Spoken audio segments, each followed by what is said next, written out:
of sounds he didn't understand, the blare of sirens, the rumble of buses, and the rapid-fire conversations that swirled around him like a foreign wind. He had arrived in the US not as an immigrant with a dream, but as a boy dragged along by his family's hopes for a better life. In his homeland, the days were predictable, the customs as familiar as the air he breathed. Here, everything was alien, from the sugary scent of the cafeteria to the locker doors that slammed like gunshots. High school was a fortress of isolation. The English words hung in the air like an impenetrable fog, their meanings lost to him. The teachers' voices were a monotone hum, the other students' laughter a chorus he could never join. He retreated into himself, a silent observer in a world that moved too fast. What startled him most was the public intimacy. In his culture, such displays of affection were unheard of, reserved for the deepest privacy of marriage. Here, in the crowded hallways, couples walked with hands intertwined, a public declaration of their bond. He saw them standing against lockers, locked in passion and embraces, a sight that simultaneously repulsed and fascinated him. The forbidden nature of their actions was a weight on his conscience, a constant reminder of the strict rules He had been raised with, yet beneath the surface of his inherited morals, a young, lonely heart stirred with a longing for that very connection. He wanted to feel what they felt, to be wanted in that way, to have someone's world revolve around his, if only for a moment. But even the thought was a transgression. Then he saw her, she moved through the hallway with a grace that seemed out of place in such a mundane setting. He thought she was an angel, a being too perfect for this imperfect world. He would position himself just so, a pillar in the river of students, to catch a glimpse of her. He wished to speak to her, to know her name, to be a part of her world. But the words were not just locked behind his language barrier, they were forbidden by the very core of his being. A boy did not speak to a girl this way. It was a sin, it was dishonorable. His longing became a quiet, secret prayer. He would just watch and hope. He imagined a future where he was a successful man, A provider, and one day, somehow, she would be his wife. It was a hope as fragile as glass. He began jogging every day, a routine born of loneliness, And the need to burn off his pent-up energy. He would run along the paved path that hugged the road, his strides long and even. his gaze sweeping the passing cars. He was a creature of habit, and part of that habit was the silent, unconscious hope that one day she might drive past and see him. It was a childish hope, but it was all he had.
was already there,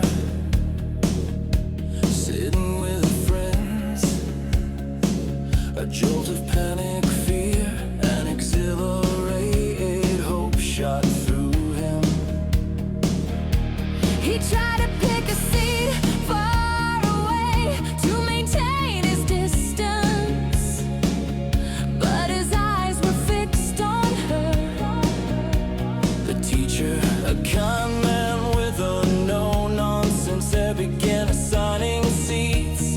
The shuffling of chairs, the murmur of the students, and the teacher's voice all blurred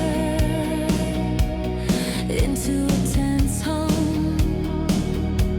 Then came his name, Omar. He froze his name, a foreign sound in this strange place. The teacher pointed to an empty desk, the one right next to her.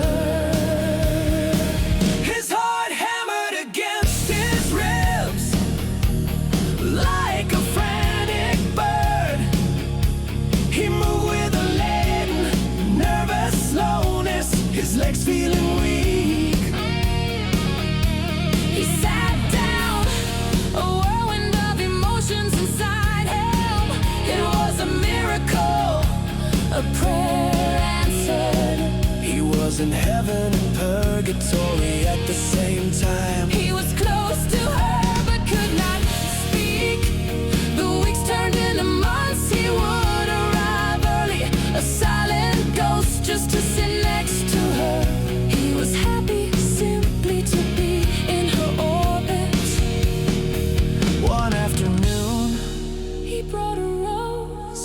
he had rehearsed the action 1,000 times in his head. Without a word, he placed it on her desk and fled. It was his confession. His silent plea, He continued this ritual. a single rose placed on her desk at random intervals, Secret admirer, whose name she likely never knew. she would smile. Sometimes at the rose, sometimes at him, a kind and gentle smile that felt like a blessing.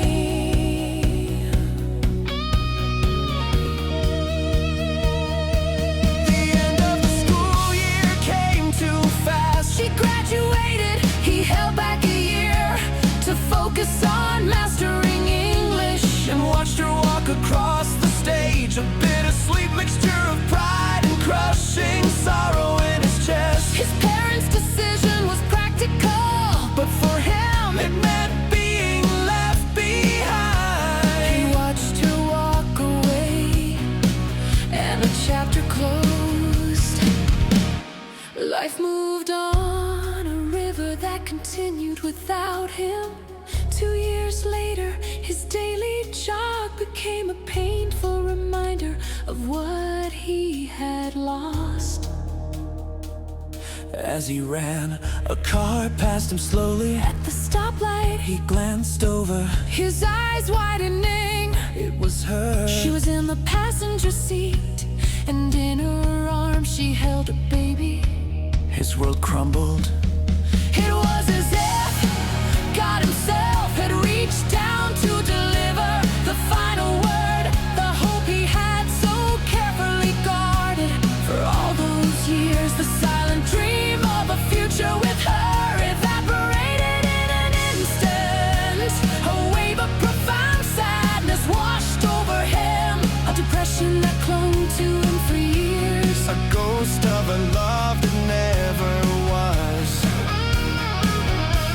But life in its relentless way continued. He eventually met a woman. She was not the earthly angel he had once wanted, but she was beautiful, kind, and brilliant. A heavenly angel God sent to him, and she saw him for who he was. They built a life together, a life filled with laughter and warmth. They had 4 beautiful daughters, each one a jewel in his crown. He had built his own paradise, A home filled with love. in the beautiful chaos of family. 18 years after the girl walked out of his life, a strange curiosity led him to Facebook.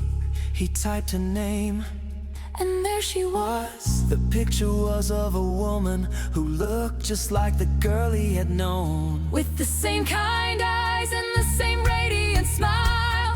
Barely a day older in his memory. He didn't feel a pang of regret or sorrow, only a profound sense of peace. He saw her happy, a picture of a fulfilled life.